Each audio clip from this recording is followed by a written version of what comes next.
emancipation in 1791, 1790 for the Sephardic Jews. Germany had a much harder time of it going back and forth over the 19th century, but this promise of political equality, which was called in this particular context, emancipation, the idea of free Jews, it's not a very good term because they weren't actually enslaved, they were just discriminated against legally. But the idea of allowing them access to general culture slowly gained much currency as a result of activity of people like Moses Mendelssohn. And the people who gathered around him were called Maskilian, that is, the adherents of the Haskalah, the Enlightenment, who wanted to demonstrate to larger population that in fact they deserve to be included in general European culture and thought and society. And they made tremendous progress in this regard. Now, Mendelssohn himself was personally observant, and he did not seriously entertain the idea of transgressing Jewish law in his pursuit of emancipation. He was still Sabbath observant and kept the Jewish laws and so on. However, many of his intellectual descendants did not necessarily agree. They said, you know what, maybe we should jettison some of these ancient Near Eastern practices of ours, and that way we will be accepted as Jews. If we, for example, move the Sabbath to Sunday, which of course is unheard of in traditional Jewish thought, but it was actually voted a few times in the 19th century, not by traditional Jews, but by the Maskilian. Let's move it to Sunday, and that way, non-Jews will be able to understand this more. We'll be able to be more simpatico, and that way we can achieve our place that we desire in general society. And so there was a tremendous amount of negotiation, particularly in Germany, where a lot of the Maskilian began to view the way forward as one in which Jews had to keep German society at least halfway. Jews had to give up their distinctive Jewishness. However, one understood that in order to be worthy of the gift of emancipation. This was not the case in Eastern Europe. In Eastern Europe, if Jews abandoned their traditional religiosity, they did not do it because they wanted to be, regular bourgeois Russians. They did it because they wanted to be revolutionaries, socialists, communists. So they wanted to move to Israel, Zionists. We'll talk about those, God willing, maybe a little bit next week, the week after, the Passover. But in Eastern Europe, in Western Europe, there was much more of an accommodationist and even assimilation in urbanization. So the question was, what price should the Jews pay? How much should they invest to achieve this promise of emancipation? Let's look at 4 quick figures, and I'll give you a sense of the range of opinions. So on the far left, you have Abraham Geiger, who was associated primarily with what was called the liberal movement, or in America it's known as the Reform movement. So Geiger argued that, there's so much of Judaism that are medieval accretions that we have developed, and much of it is human created, not divine in nature, so we should simply, remove those things that stand in our way. Perhaps most, Geiger is often considered not necessarily someone who was leading the movement, but one who was a figurehead of the movement. Many scholars of the early 19th century in Germany point to a large groundswell of grassroots support among German Jews who want to see the change happen, and they're putting leaders in place who will affect that. But this is where one sees a lot of the dramatic changes to the Sabbath, the Kashrut laws, and so on. Then you have a little bit to the right. You have Zacharias Frankel, who was originally a member of this Reform movement, the liberal movement, but in the 1830s, if I remember correctly, he said, we're going too far, we are changing Judaism too fast. I believe he would say, Judaism should change, but should be evolutionary. It should be under careful deliberation. And the way to move, for example, the language and liturgy, that was richly far. And so he said, you know what, we're going to create a new movement, which is called historical positivism. And it's now known in America as the conservative movement. And he said, we will change, but not as fast as the Reform. And then you have, over in Pressburg, in Bratislava, Moshe Schreiber, who took an absolute opposite approach. He said, these approaches are disastrous. They're going to result in wholesale abandonment of Judaism and the destruction of Jewish people as a whole. Rather, what we have to do is we have to look at modernity and we have to say it is completely forbidden. In fact, this coined the phrase, which is actually a rabbinic pun, Asur Chadash in Torah. Chadash, Asur in Torah.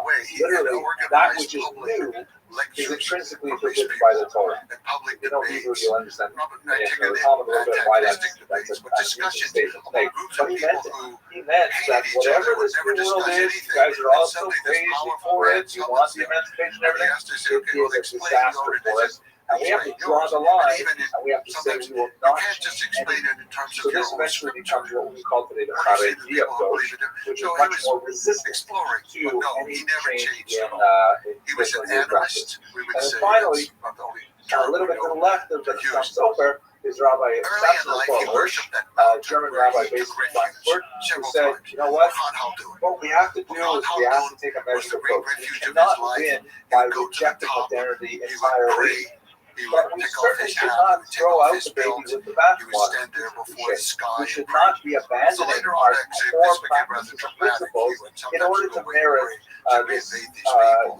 So all fleeting the emancipation that we subjects are waiting think to is so hear wonderful. what's God And so going to he tell advocated Genghis Khan when he a goes more up the cautious mountain. approach in which So those things which are truly mandated by traditional law are absolutely sacrosanct and are observed to the letter, but those practices which are really kind of things that are customary, that have developed over time, but are not necessarily laid down in any specific religious instruction. Like, for example, varieties in fashion or dress.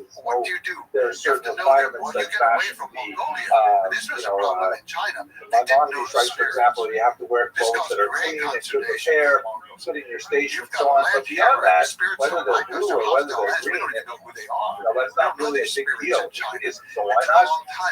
Those things will be available to individual choice. So Samson Rothschild Hirsch created something which is generally known today as modern orthodoxy, which is orthodox, but at the same time modern, trying to get these work. Now, with all of this going on, primarily happening in Western Europe, and pushing in on the Hasidic Misnagdic dispute in Eastern Europe, around 1815, Hasidic and Misnagdic leaders came to their senses and said, wait a second, we have been arguing about what kind of slaughtering knife is appropriate to kill a cow to the law. But over in Germany, they're saying, why keep pushing? We've been arguing about what kind of headgear is appropriate for a Jew. And over there, they're saying, no, don't wear headgear at all. So they kind of came to their senses and they said they declared an unofficial truce. This is not like pushing down. It's kind of like a social movement. That, you know what, we're going to view each other with a certain amount of distaste for the next couple hundred years, but in reality, we face a much greater, more existential threat from the Haskalah. So we have to realize that 95% of everything we do in common. We share those values and practices. The 5% that we argue about, we'll continue to argue about, but we have to hold the line on the traditional practices because the masculine are really present to Christians, the Jews, the Muslims. So with that, let's just take a moment to reflect on Jewish survival. And I think when we look at the Hasidic movement in particular, and we look at the tremendous blowback that they got from the Misnagdic as well, we see that there are deep reserves of Jewish spiritual yearning that come to the fore when a new conduit for that spiritual desire is found. And there are those who will disagree profoundly, but they will do so out of a similar conception of attachment to their way of approaching God. And this is fundamentally a phenomenal survival skill. As long as the Jews are able to find ways in which to coexist with those who have distinct approaches, nevertheless, there is great promise for survival. Because they I hope create a more this stable lecture society. was meaningful to you. I There's hope you those all power stay struggles very all well that, but the reality and avoid there's this a lot of coronavirus things that awfully is progressive. rampaging throughout the world right now. God willing, we'll meet again next week to talk about the New World, and then we're going to take a break for the wonderful Passover holiday. Thank you very much for listening. To administer a lot of things inside the country, the economy in particular, and then and some of the ancillary Turkic kingdoms around the Mongols, such as the Ongol, the Harlik, and different Mongol, and the Uyghur, even were administered by his daughters primarily, and then his wives were in charge of administering the land of Mongolia itself and handling the economy. So he was using the women. I hope you're all in a very doing well. I practical hope way. that you're coping with the current situation well. It's quite a month of March, I know, for all of us. But nevertheless, as the series is titled, I Survived Jewish History, God willing, we should all survive this current crisis as well and go into a holiday of Geula next week, God willing. So tonight's lecture, it's possible it might be a little bit shorter. This is not, it doesn't happen to be an area that I have a tremendous expertise in, unlike all the other areas where I also don't have expertise, but I talk anyways. But it just happens that I spend a lot of time dealing with college issues and also helping my wife turning over the kitchen. She likes to do it early. So I have a little less time to prepare, but I hope we'll be able to go through the period very quickly at any rate and get some sense of the this particular and unique moment in Jewish history. So the period that I'd like to cover right now is really the transitional period, the period of migration, when Jews, essentially the center, the cultural center of Jewry, moved from Europe to America. This is something that took several centuries and was accelerated by the unfortunate massacres, and how can I use unfortunate, was accelerated by the incredible devastation of the Holocaust. But it is a movement that was definitely taking place prior to the Holocaust by at least 6 decades. So that's the period that I'd like to look at today, essentially the development of the New World, in particular the United States of America. So to begin with, we should talk about the fact that the movement of Jewish populations is one of the most traditional and well-accepted aspects of Jewish history that we have. Jews are a diasporic people. This is something that they have endured since the first diaspora 6 centuries before the Common Era, and then much more significantly in the first century of the Common Era, Jews have been moving from place to place in order to try and eke out their existence in often hostile cultural environments for well over 2 millennia. This is something that Jews have learned to adapt to, and ironically, as we shall see when we come back to the last lectures of this series, what we have not adapted to so well is what to do when a country is really nice to us. We seem like we are in America, assimilating ourselves a bit out of existence. That's the latest challenge that we have to be enduring as a people right now. But let's look at the New World in particular. Let's recall that when threatened by external pressures, Jews often employed a fight or flight response, or in the Jewish version, that's more like a feed or flee response. Either run away because the risks are simply too great, and or to try to challenge that by bribing the opponents, so to speak. So this is something that worked for most of Jewish history, but only began to break down in a significant way when we get to the 20th century, as we shall see, God willing, when we return all healthy after Passover.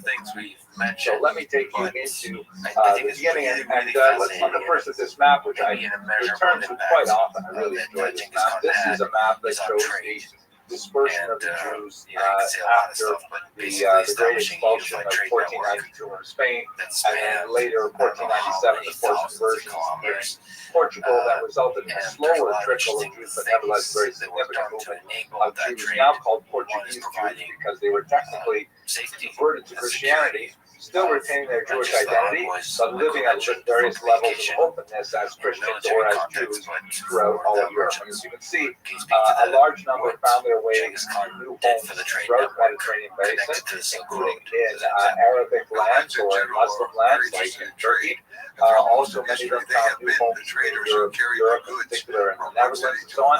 But just on the left of this map, you can see that it says Las Americas. A lot of them went to the Americas. That's really the story that we're going to explore today. 400 years that follows this Iberian diaspora. In particular, we're going to look at America because in many ways, America may be a radical new moment in Jewish history. This is denied by, for very concrete reasons, the sixth Lubavitcher Rebbe, who of course settled in America in 1941 when he was whisked out of Europe and brought to New York and eventually established the Chabad Hasidic stronghold in Brooklyn, New York, in Crown Heights. But when he arrived here, this is actually photographed on an earlier visit when he's getting a police escort as a visiting European dignitary. One of the things that he pronounced at the time was, America is Nishnaya, which means America is no different. And what he wanted to do with that statement was he wanted to say that ultimately the primary factors that drive Jewish life, that determine Jewish creativity and energy and stressors, all of those things are totally the same in America as they have been in every other diaspora country in which the Jews have lived.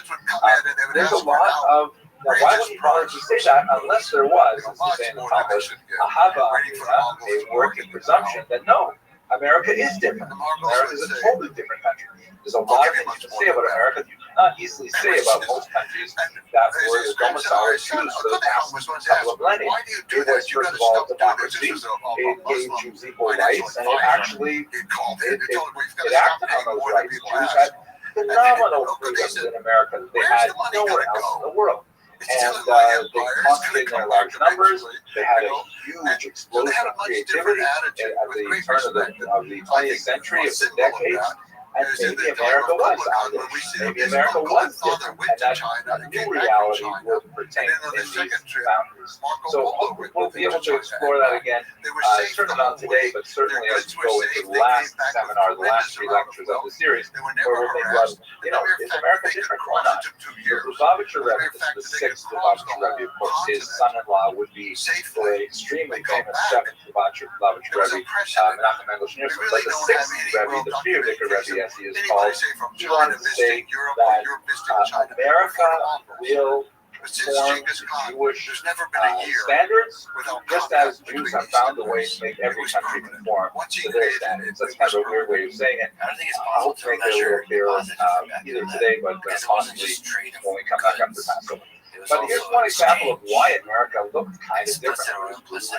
Picture here, I'm not sure you can see this. This is a bulletin board, not bulletin board, a billboard, or maybe it's on the side of a bus. I can't recall where I saw this, but it's from the Second World War. And you can see it's from LaGuardia, from New York, and it's a war poster that says, side by side, Protestant, Catholic, Jews.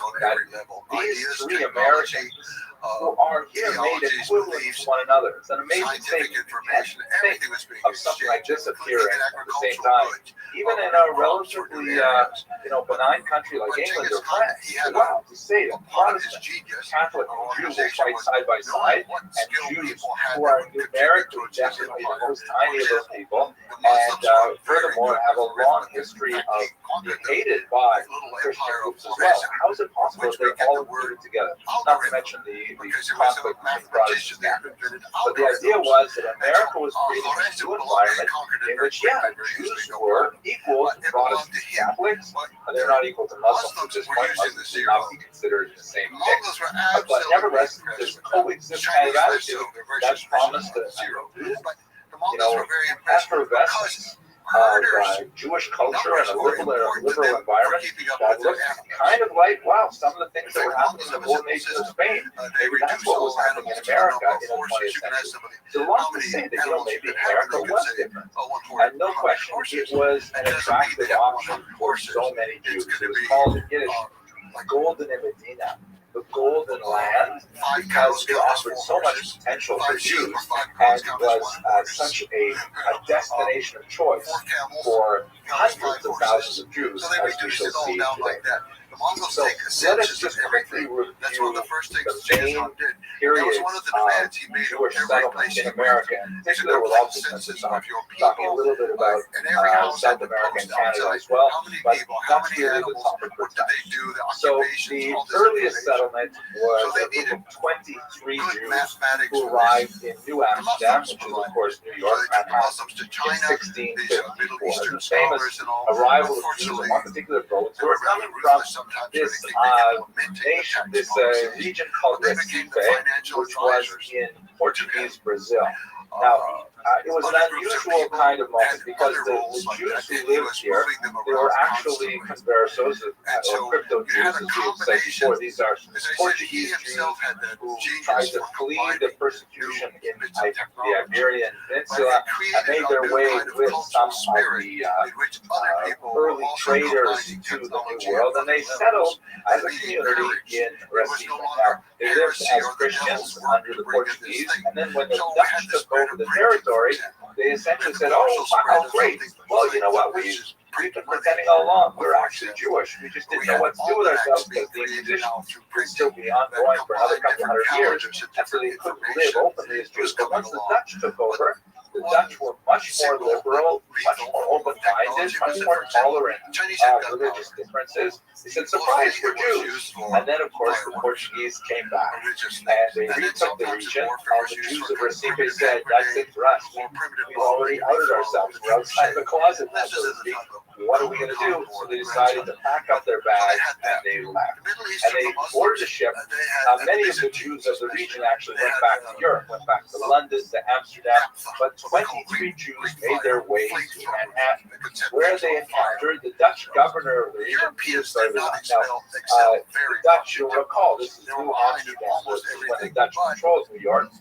Peter Stuyvesant, even though he has an obvious affinity for Jewish headgear, as you can see, he and I actually share the same taste in kippahs, isn't that amazing? And also the same taste, I think, in hairlines, too. Anyway, he really didn't want to accept these Jews, even though they were Dutch citizens, and he was the leader of a Dutch colony. He didn't want to accept them. And in his letter of complaint to the Dutch East India Company, because we should recall, even though this is a governmental institution, the New World was really dominated by these massive corporations that were linked to one degree or another to the national government. The Dutch East India Company, the Hudson's Bay Company, which opened up to Canada, for example. So he wrote back to his corporate bosses, HQ, and he said, we need to do so to require them in a friendly way to depart. Meaning, even though they're Dutch citizens, they do not get to stay here, Dutch subjects, they do not get to stay here in the U.S. Why? Because they are a deceitful race, hateful enemies, and blasphemers in the name of Christ, and they should not be infecting and troubling this new colony. The Stuyvesant wanted to send these 23 Jews away. These 23 Jews, of course, mobilized whatever resources they could, and they communicated with their co-religionists in Amsterdam, who made an appeal on their behalf. And while Stuyvesant was waiting for the response, they basically sheltered in place until finally the response came. And here's what the bosses said. I won't read the whole thing, but it is kind of beautiful language. Honorable, prudent, pious, dear, faithful Stuyvesant, thank you for your note, etc., etc. And he says, we're not going to let you kick out the Jews. Why? Because of the considerable loss sustained by this nation with others in, when they were kicked out of Brazil, because they were doing a lot of things for the Dutch when the Portuguese came back. And also because of the large amount of capital they still have invested in the shares of this company. Meaning, Stuyvesant, you may not like Jews, maybe an anti-Semite yourself, but you know what? We're stockholders. We have to please our stockholders. And so the Dutch East India Company, West India Company, said, you know what? You're just going to have to leave them. However, and at the end of the note here, provided that the poor among them, among those Jews, shall not become a burden to the company or to the community, but be supported by their own nation. And so, if you look at this little exchange between Stuyvesant and his bosses in Amsterdam, you learn a lot about the early mentality of the Jews and their situation in America. It was tenuous. It was, we can stay here as long as we keep investing in the country, right? Because we're shareholders in the story. And also as long as we do not become a drain on the community. So the Jews had kind of like, they're working with a double standard in their mind that, you know what, we cannot become public charges. We have to take care of our own, which actually plays to Jewish strength, because for thousands of years, Jews had always been kind of like foreigners in the land that they inhabited often for generations and centuries. And they knew that if they were to be tolerated in a given situation, they had to make sure they took care of their own hospitals, their own aid societies, widows, orphans. Everyone has to be taken care of. Education, these things all have to be happening at the same time. And that's really ingrained not only in the overarching mindset of the Jews in the diaspora, but also specifically in America as well, based on their very close brush with expulsion from these lands. Now, what were they doing at the time? I got another one right here. Sorry. Jews established themselves primarily in trade. This is something that they had been doing, of course, for a long time in many different countries. And it was something that Jews were well suited for because they were literate, they were numerate, they had extensive connections with co-religionists in other countries, and it was something that Jews had taken to with a considerable amount of cultural weight, heritage, and tradition. So basically, every single thing that was traded in the Old and New World was traded by Jews. One thing that was that has been a scuttlebutt of some anti-Semitic argument is Jews and the slave trade. Now, it would be a distortion of history to say that Jews somehow put up their hand and said, "No, we're not going to trade in slaves because it's immoral or it's wrong." That simply did not happen. There were definitely Jewish slave traders, even in the transatlantic slave trade, which is depicted here, slaves being one of the most important exports of Africa to the world in this triangular trade, in which things went from Africa, primarily slaves, to the New World, and then raw goods were shipped from the New World to Europe, and then manufactured goods were shipped down to Africa, where they would be traded for slaves. There were definitely Jewish slave traders. However, the anti-Semitic argument falls apart when you place the proportion of Jews within the larger context of who was really being slaves. And Jews were nowhere near close to the proportions that you might expect for such an important element of the trade. It's hard to know exactly why these numbers are not as proportionate as you would expect, but nevertheless, there's certainly nothing to see here in terms of Jews as being especially egregious in this noxious trade. Jews were not non-participants, but they were certainly completely unexceptional participants in the trade. And the Jews were, of course, much more distinguished by selling things like molasses, or in Canada in particular, where there's a large settlement in Montreal, Jews were huge fur traders. You know, they would deal with the courtier de bois, who would be going out and stocking belts, and then they would be selling them to England. This is much more common in terms of overall Jewish trade. But nevertheless, why is this nevertheless, we have a significant, small initially, but a significant Jewish population developing. Initially, almost completely either Sephardic or Portuguese Jews, either Spanish or Portuguese Jews, who were establishing themselves, particularly in New York, but we also see major settlements in places like Charleston and Savannah. The only place that was not directly on the coast was Montreal, of course, the British colonies, but Montreal is on the St. Lawrence River and is also a major port. But almost all the Jews are concentrated on the eastern seaboard in a handful of towns. Also a significant number of Jews populating southern regions as well, the Caribbean as well. There are a few significant families. We actually have a significant amount of data from the Lady Frank's family. Here's one of the matriarchs of that family who left behind quite a bit of correspondence. It tells us a little bit about the struggling life of the tiny number of Jews in America. If we move forward a little bit, here is an artist's rendition of Sharon Israel, the remnants of Israel, the oldest synagogue. Actually, I'm not sure if it's the oldest synagogue still functioning today or close to it. It's one of the very first synagogues that was set up in New York. It will move to different locations. This was the original Mill Street location. And early in the 19th century, the Jewish presence was really very small. It moved very slowly throughout the 18th century. but we get a sense of what this community is like. For example, they didn't have a full-time rabbi until 1840. So that means 200 years of Jewish settlement in the New World with no full-time rabbi. Can you imagine? Oh my gosh, the issues would have been out of control. But in particular, you do study, yeah, in fact, they did have difficulty controlling the population because there was no presenting presence in the New World. This is a notice that was published by Derek Israel on Erev Yom Kippur, right, the eve of the holiest day of the year in 1757, a good 60 years before the full-time rabbi.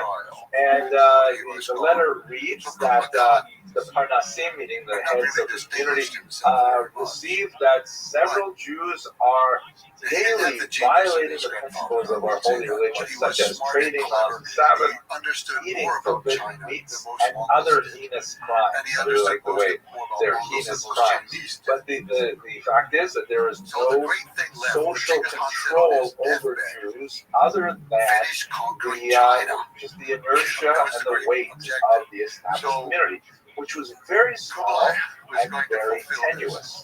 In Europe, you still had the presence of the Beit Din. You still had, a massive tradition of rabbinic authority that was vested in the Kehillah structure. But in America, a very voluntaristic country, Jews were essentially free to behave any way they wanted. And if they chose to step outside the boundaries of traditional halakha, there's very little that can actually stop them from doing so. This should be familiar to us in the 21st century. This is, in fact, the reality today, but it was a reality in America from its inception. And Jews frequently flouted traditionalist authorities as they essentially what they wanted, but when they wanted to make a synagogue, they would come back towards the traditional community, and the community had to tolerate a wide variety of approaches to the authority of halakha.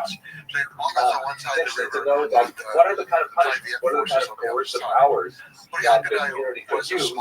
So, they're right, he will not be deemed a member of our congregation, a person who transgresses these heinous crimes, have none of the honors of the synagogue conferred on him. I love the 18th century spelling, by the way. And here's the really difficult one. And when dead, will not be buried according to the manner of our brethren. This is actually one of the strongest punishments that was used in Europe. The Hebrew could simply refuse to bury a Jew, which was considered a very, very horrible punishment.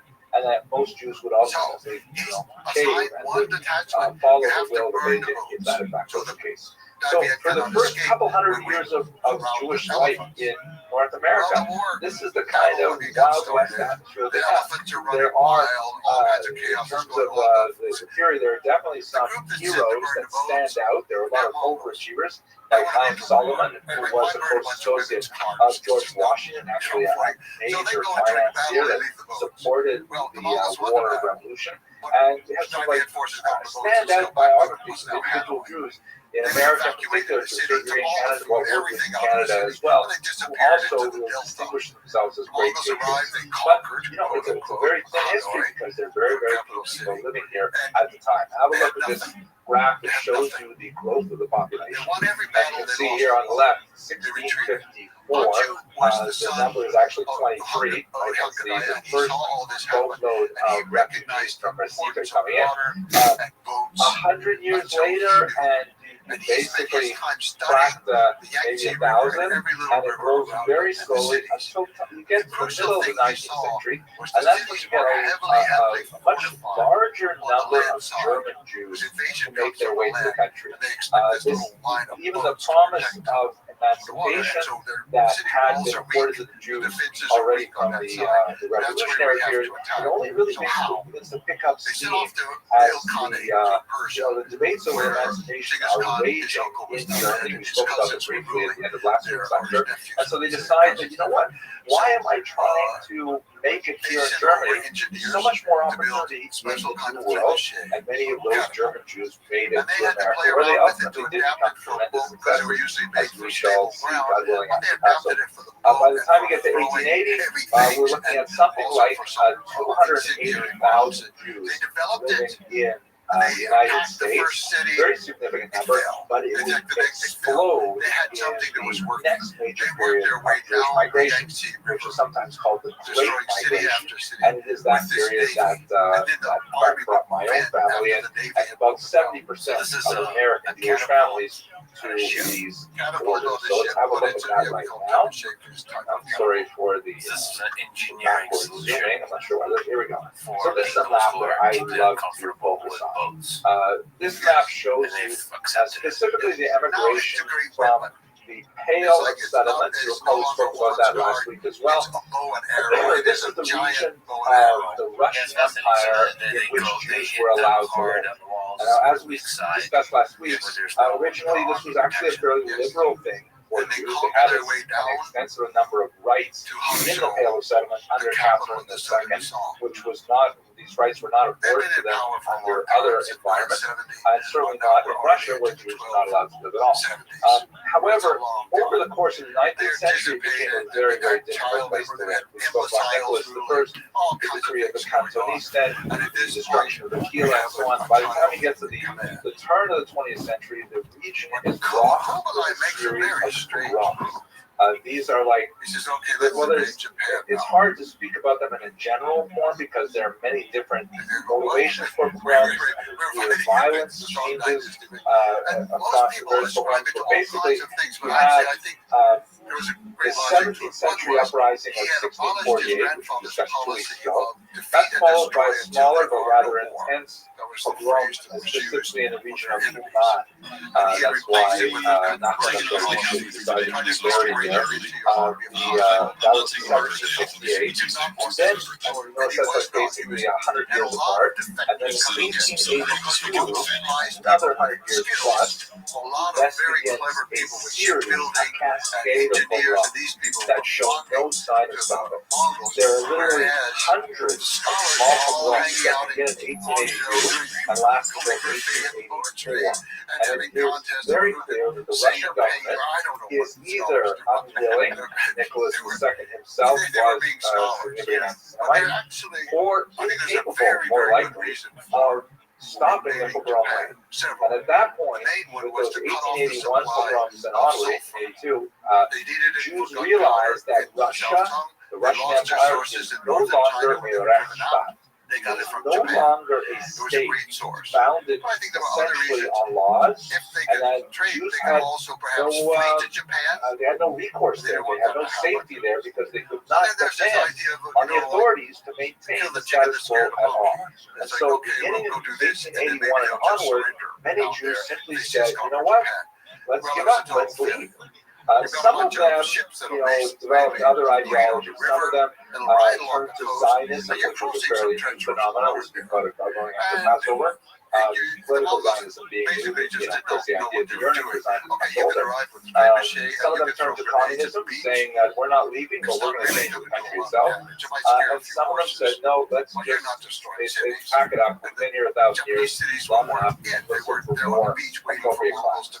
This was accelerated because not only do they have these waves of pogroms in the 1880s, you also have horrific pogroms in the 1890s, a terrible one in Chisinau in 1903, 1905, and then some horrible, brutal pogroms, which I spent quite a bit of time studying because the subject of my doctoral dissertation in the context of the Russian Civil War and the establishment of the Soviet Union in 1917 and 1921, a period of tremendous chaos and civil war. So you have hundreds of thousands of Jews leaving the Pale of Settlement, far greater than any other demographic movement in Jewish history. So look at the map here, and you'll see what I'm talking about. You've got about 1.7 million Jews coming to the United States of America between this map that indicates 1882 to 1917. It would actually grow by another 200,000 people because the American immigration system would not begin to shut down until the 1920s, and that's when it became much more restrictive, and it was much harder for Jews to make this same journey. But, about 2 million Jews making their way to America in the space of 30 or 40 years. Incredible number. 70,000 made their way to Canada, which included my own grandparents. A little bit larger number So than that they're South just America. learning the We tend to basics not of think what it about means to have the a Jews name. of South America, but very significant populations in Brazil, for example, Chile, Argentina, huge populations down there. 250,000 made their way to Western Europe. England was a favored destination in particular. And as you can see, by contrast, about 45,000 at this period decided to choose Israel. These are the early Zionists, the Zion movement, and later the several aliyahs. And about the same number, primarily Lithuanians, made their way down to South Africa, where they established very significant populations in Johannesburg, Cape Town, places like that. Another very small number, 5,000, made their way to Australia.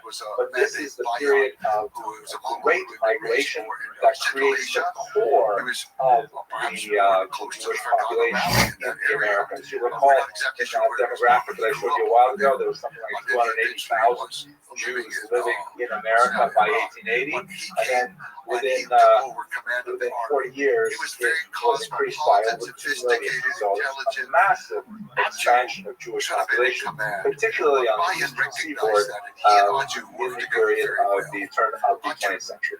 Now, why did they come? There's two main reasons that we should bear in mind. The first is, as I alluded, anti-Semitism. And in fact, and it's real, the pogroms were significant, they were devastating, and horrific, of course.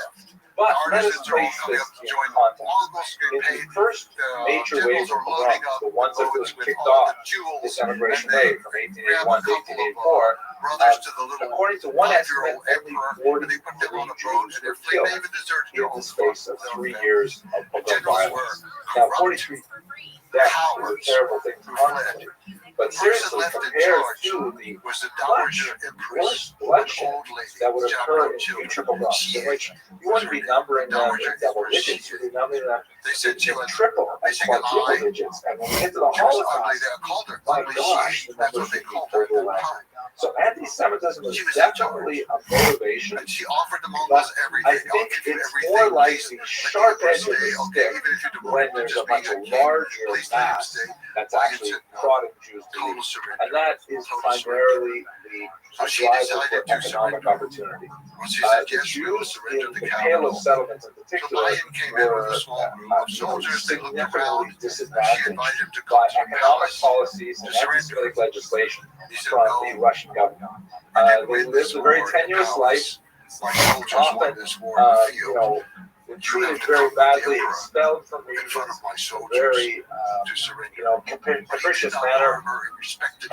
New legislation that cuts them out of trades that they have been engaged in for centuries, and legislation that disadvantaged them against Christian competitors, all kinds of things that were just pressing on them economically. You also have a very significant population increase in the 19th century among Jews that drove a lot of Jews to these massive family sizes without any real means of supporting them.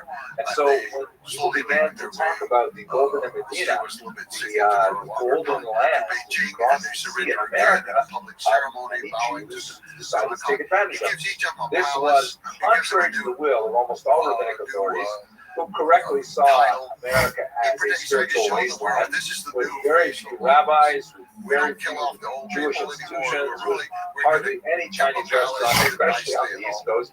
And they said, how can you go there? But nevertheless, a lot of Jews went. They tended to be younger, they tend to be single, and they tend to be much more dismissive of Jewish tradition. They tend to be rebels. They looked at America as a brand new adventure for them, and they went with the attitude that America is not their shit. America is different. I will lead a totally different lifestyle when I come to America. This was the overwhelming sense of the controlling the trade left and controlling many of the ships. The kind of picture that you see in the historiography sometimes of these huddled, Tevye-like masses who are like nothing more than to just stay in Europe and maintain a traditionalist lifestyle, but they're driven out by the nasty anti-Semites. That's kind of like an overly skewed picture that emphasizes one very real part of the narrative, but certainly ignores the very important draw of increased economic activity. And by the way, this would snowball, would cascade, because there would be so many Jews who would come to America, would make enough money, even though they'd be living by impoverished standards, 21st century, but they would make enough money that they could actually send remittances back home to Europe. And people, entire shtetls were supported by one rich Jew in America who may have been a partner, who may have been a shopkeeper, but he made so much money compared to what was going on in Eastern Europe that he was able to maintain their economic status. So it was really considered an amazing thing. Thinking about my grandmother, Allah Shalom, she tells me how she came to Canada in the 1930s, actually in 1930. And when she was a young girl, in her shtetl in Lithuania, there was a woman named Kaya the American. Kaya the American, because she had gone to America, she had made so much money, and then she came back to Lithuania, and get this, she built herself a brick house. It was like the only brick house in the entire shtetl, and everyone thought Kaya the American was such a wealthy woman, because undoubtedly she was. My grandmother always says this, she used to hate. One of the things she had to do when she was a young girl is she had to go in and help Kaya the American tie up her corset. She had to put her foot, and I guess she was 10 years old, put her foot in the middle of the back. This woman had to pull on the cords and then tie off her corset for her. She used to hate that particular thing. At any rate, that's one of the reasons why my grandmother, Shalom, at a young age, she was 18 years old at the time, decided to travel on her own. Travel on her own across the country to go to Montreal. All right, here, by the way, on the other side of my family, just because I want you to get a sense of the youth and the attitude, this is a picture of my father's, not my grandmother, my brother's, my mother's mother. And this is a picture of when they were first in Canada. And you get a sense of how young they were, how they were adventurous. It was a brand new thing. They started all over, a totally new life, which in fact they did. The coward that he was, northern Ontario, where they managed a clothing store. I'm sorry to tell you these personal stories, but because I'm talking to Zoom, I feel a little bit like I'm talking to myself. And who knows, maybe one day my grandchildren will listen to this recording. So one of my favorite stories about this time, and I imagine they look pretty close to what they look like here in this photograph. This photograph is taken around 1908. That there was a forest fire, and there's no way to control these forest fires in northern Ontario at the time. There's no helicopters or anything like that. And so my grandfather, he dug up their backyard, and he put all of the dry goods, the Song Dynasty, the work with like that, and he buried them in their backyard. And then when the fire came to town, my grandfather, Allah Shalom, and his wife, my grandmother, Allah Shalom, who was pregnant at the time, and their young kids, they all went and they immersed in the Abitibi River, and they waited there until the fire ravaged the entire town. It was just terrible. They came back, their houses destroyed and everything, but they dug up the dry goods, and my grandfather was right back in business again. So think about the adventures of what it must have been like to be a new settler in this old new country. I never had to do anything like that, Sometimes I lost my pencil and all this. That's what I had to live with. Okay. That is really funny, but now, so this takes us really to my concluding remarks here. It's a little bit of a shorter lecture. Sorry, just too much involved. But one thing that we should bear in mind, especially as we think about the opening statement of the sixth Rothschild Rebbe, that is America on the next major wave of Jews arriving on these shores are, of course, Holocaust survivors. And Holocaust survivors are not immigrants in the same way that the 1880 wave of migrants were. The Jews of the 1880s, they came thinking America is a great new experiment. America is going to be a new possibility for Jews in general and for me, a Jew specifically. And they were willing to adapt to America. They tried very hard to get rid of Yiddish. to not speak Yiddish to their children, so their kids will grow up with a proper American accent. They try to adopt American clothing, American values, American sensibilities, and in many ways he was incredibly successful at that, even to the point of helping create American civic men. Especially in Hollywood, very, very importantly involved in the development of American ethos. These are like the immigrants that came from the 1880s and 1920s. After the Holocaust, you had immigrants, you had refugees, you had Jews who were forcibly uprooted from their home. They're not coming to America because they want to reinvent themselves. They're coming to America because everything that was dear to them was destroyed. Their attitude coming to America, like the Lubavitcher Rebbe's was, America is gigantic. So, America is no different. We are not going to be shaped by America. America will be shaped by us. And many of the more successful, particularly Orthodox communities in America were established by these refugees who set up shop in places like Brooklyn and Lakewood, New Jersey, and in Muncie, New York, and said, this is where we're going to create the shtetl of Eastern Europe. And we know it's going to be English, and we know that everyone's going to have their own idea and things like that, but it's going to conform to the values and standards of the Eastern European shtetl. And so in many ways, ironically, the Jews in America who came after World War II were the most faithful to the traditions that they were forced to uproot when they left Europe. So I think at this point we should just turn a little bit to our typical end of class reflection on Jewish survival. And I think America definitely, if it's not different, it definitely poses different challenges.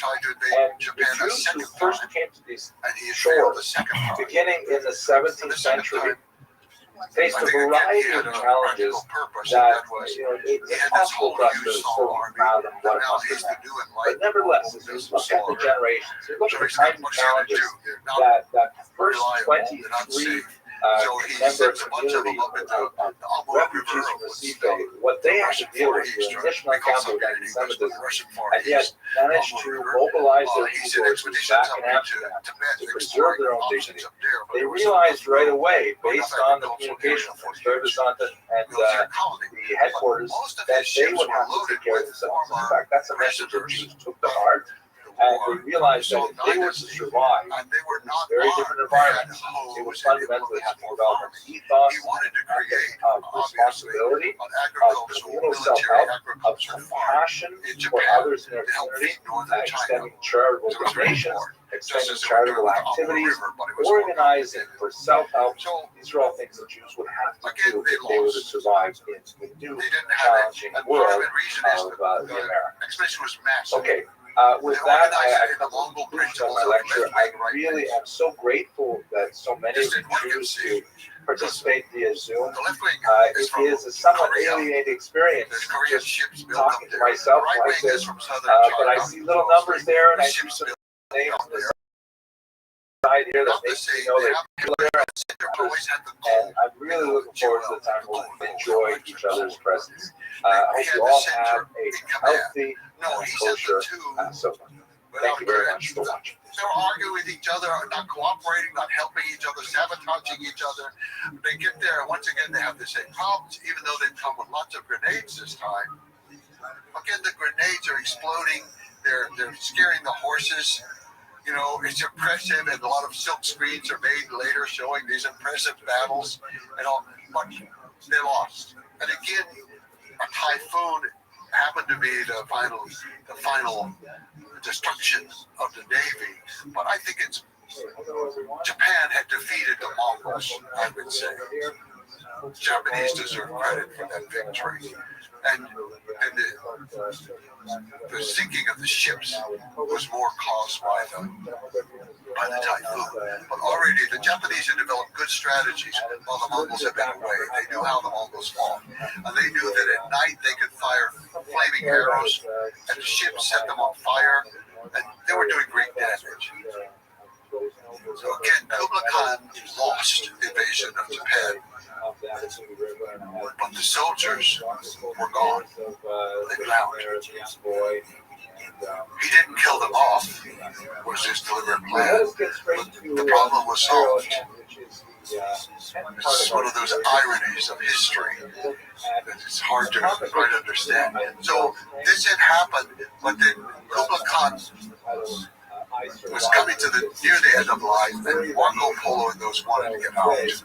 They're ready to go, and Kublai Khan allowed them to sail on this expedition with Huxjin was her name, the Princess Huxjin, to go to Hormuz. And so they went, and that began a whole system of trade back and forth, back and forth. Kublai Khan died soon after that. His grandson, who's not so well respected in history, because he's often called a drunk, but his name was Timur and Jetu.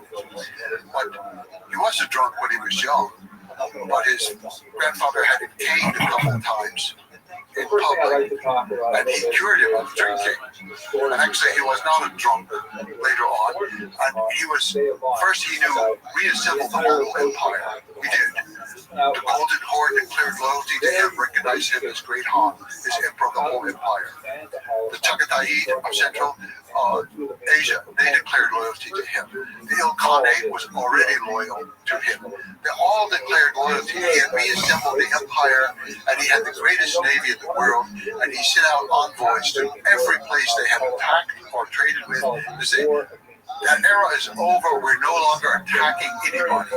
We're changing from conquest to commerce. We want to trade with you. Come to China. Bring your goods. We're going to trade with you. He instituted it. Was short, unfortunately, to last forever. Rabbi Rothschild. But it was a great era of the exchange of all kinds of things, going back and forth, all the way to Africa, because from Hormuz, they had